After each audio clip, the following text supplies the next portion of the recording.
मामला ये है कि जाहिर सी बात है, बाकायदा कहा गया है कि नाकाबिल तरदीद शवाहिद एंड एवरीथिंग।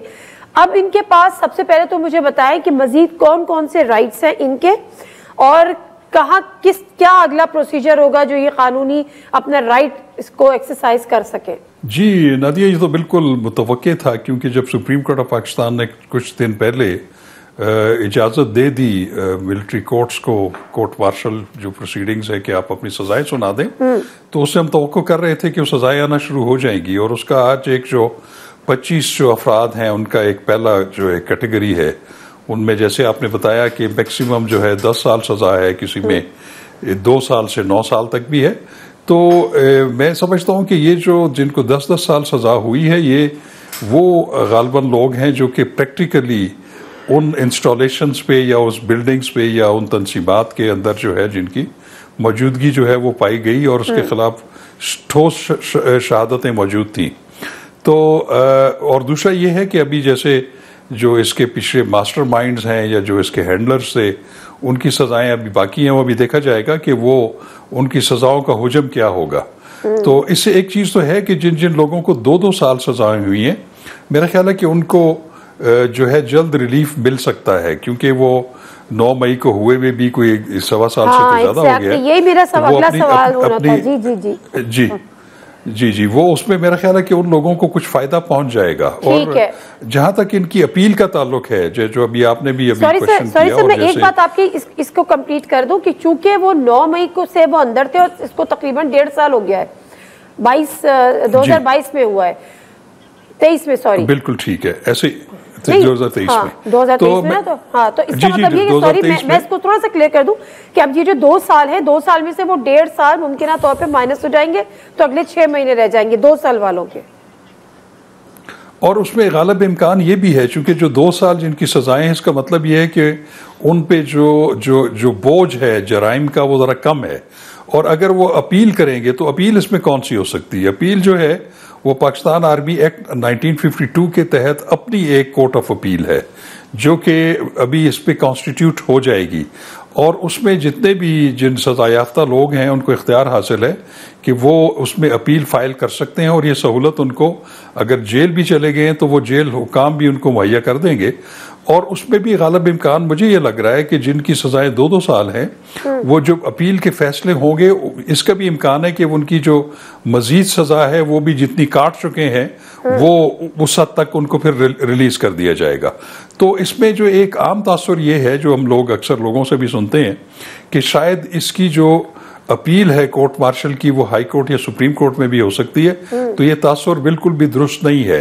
कि आर्मी एक्ट के तहत अपना कोर्ट ऑफ अपील है, जी बिल्कुल है, और वो कोर्ट ऑफ अपील जो है वो भी बाकायदा कॉन्स्टिट्यूट होती है हर केस के हवाले से या इन केसेस के हवाले से भी, जिनमें कि उनका वो पूरा मौकफ सुना जाएगा। और उसमें हमने देखा है कि जितने कोर्ट मार्शल्स हुए हैं उसमें ये इसकी मिसाल मौजूद है, चाहे वो पाकिस्तान नेवल ऑर्डिनेंस के तहत हो, पाकिस्तान एयरफोर्स एक्ट के तहत हो, चाहे वो आर्मी एक्ट के तहत हो, तो अपील में कुछ रियायतें भी मिल जाती हैं उनको। इसमें भी कोई तो दूसरी राय नहीं है। ये आपने बड़ी जो है ना इंफॉर्मेटिव चीज है कि मतलब जो ये इम्प्रेशन था कि हाई कोर्ट में अपील कर सकेंगे, सुप्रीम कोर्ट में अपील कर सकेंगे, ऐसा कुछ नहीं है। उनकी अपनी कोर्ट्स है या कोर्ट अपील है, courts of appeal, court of appeal, बिल्कुल कोर्ट ऑफ अपील, जिसमें वो वहां पर जाएंगे। ओके, तो सर जब ये बात कह दी जाती है कि नाकाबिल तरदीद शवाहिद, तो नाकाबिल तरदीद शवाहिद के बिना पर या उनकी बुनियाद बना के जब आपने एक को सजा दी है, तो अपील में उनके पास क्या रह जाता है करने को? देखिए, अपील में मैंने आपको जैसे अर्ज किया कि मैंने खुद बहुत सारे केसेस ऐसे देखे हैं कि जिसमें अपील में जिसमें कम सजाएं हैं उसमें मजीद तखफीफ कर दी जाती है सजाओं में। ये इसमें कोई ऐसा, और दूसरा ये है कि वो अपील में भी पूरा एक फैसला लिखा जाता है। हमने बहुत सारे केसेस ऐसे देखे हैं, पाकिस्तान नेवल ऑर्डिनेंस के तहत भी, पाकिस्तान आर्मी एक्ट के तहत भी, एयरफोर्स के भी। तो उसमें यह है कि वो एक जो तासुर है कि शायद वो एक बिल्कुल सरसरी सी बात होती है, बाकायदा रीजनिंग होती है कोर्ट मार्शल प्रोसीडिंग्स की भी, कि जो जो उनके खिलाफ चार्जेस लगे हैं, कौन कौन से गवाह पेश हुए हैं और किस बुनियाद पे कौन कौन सा चार्ज उन पे प्रूव हो चुका है। और अपील में भी अगर उसमें कोई लकूना हो किसी तरह ट्रायल में कोर्ट मार्शल के, तो उसमें उसको भी देख लिया जाता है। लेकिन एक बात जो बिल्कुल वाज़ेह है कि ये राइट ऑफ अपील जो है वो नहीं है हाई कोर्ट सुप्रीम कोर्ट में, वो सिर्फ बहुत ही एक्सेप्शनल सर्कमस्टांसेस में है वो ये है कि अगर कोई ऐसे किसी को सजा हुई है जो कि विदाउट ज्यूरिसडिक्शन थी, इख्तियार समात कोर्ट मार्शल का नहीं था। दूसरा जो है वो उसमें उनको जो इवन आर्मी एक्ट के तहत जो सहूलतें मुयसर हैं, जो प्रोसीजर अडॉप्ट होना चाहिए था, वो मुकम्मल तौर पे अडॉप्ट नहीं हुआ। उनको वकील करने की इजाज़त नहीं दी गई, या वो मुकम्मल तौर पर बदनीयती पर मबनी है। तो अगर इन तीनों इंग्रेडिएंट्स में से कोई चीज़ अगर साबित हो तो फिर वो हाई कोर्ट उसका जुडिशल रिव्यू कर सकती है। लेकिन अभी आपने देखा होगा कि पिछले हफ्ते पाकिस्तान नेवी के जो कुछ अफसरान थे, ऑफिशियल्स थे, जिनको सजाए मौत हुई थी 5-6 लोगों को, उसको भी उन्होंने रिज्यू किया हुआ था इस्लामाबाद हाई कोर्ट से। और इस्लामाबाद हाई कोर्ट ने शुरू में उनकी सजाओं पर अमल दरामद रोका हुआ था, लेकिन पिछले हफ्ते जब उन्होंने कोर्ट मार्शल की प्रोसीडिंग्स को खुद देखा, जब उन्होंने मंगवा ली, तो फिर उन्होंने ये कहा कि यहाँ पर हम जुडिशल रिव्यू नहीं ले सकते, और जो सजाएं जो है वो कोर्ट मार्शल ने की हुई हैं वो उस पे हाई कोर्ट ने भी एग्री किया और अपने हाथ उठा लिए।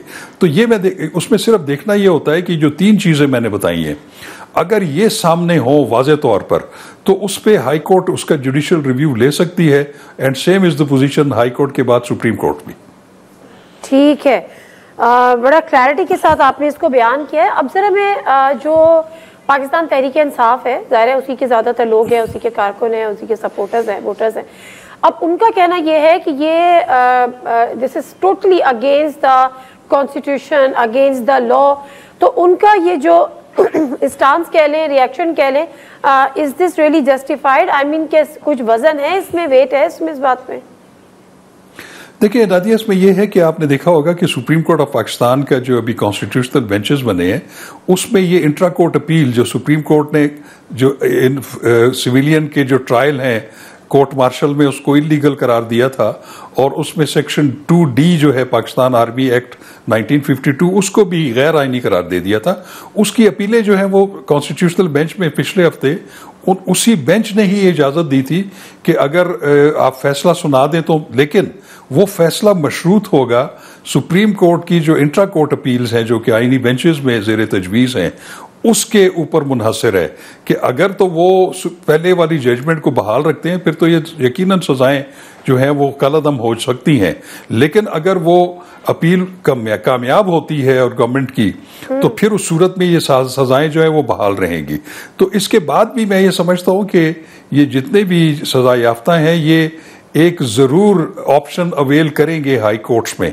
तो फिर वो हाई कोर्ट्स देखेगी कि क्या उनके जो कानूनी तकाजे आर्मी एक्ट के तहत वो पूरे हुए हैं, उनको पूरा डिफेंस का मौका दिया गया है, या वो बदनीयती पर तो टोटली मबनी नहीं था, या विदाउट ज्यूरिसडिक्शन नहीं था। तो वो फिर हाई कोर्ट्स देखेंगे। अच्छा, उनकी रिकॉर्डिंग्स मंगवा के देखी जाएंगी? नहीं, वो जो फैसला है, लेकिन बाय एट लार्ज ज्यादा चांसेस यही हैं कि हाई कोर्ट्स, अगर उनको फेयर ट्रायल का मौका दिया गया है कोर्ट मार्शल में, और उनके पूरा डिफेंस का भी मौका दिया गया है, तो ऐसी सूरत में फिर हाई कोर्ट उसमें इंटरफेयर नहीं करेगी। वो फिर उनका जो अपना कोर्ट ऑफ अपील है वही उसको देखेगा, और उसमें फिर कोर्ट ऑफ अपील के फैसले के खिलाफ भी जो माफी की जो है वो दरखास्त, वो आर्मी चीफ को दी जा सकती है।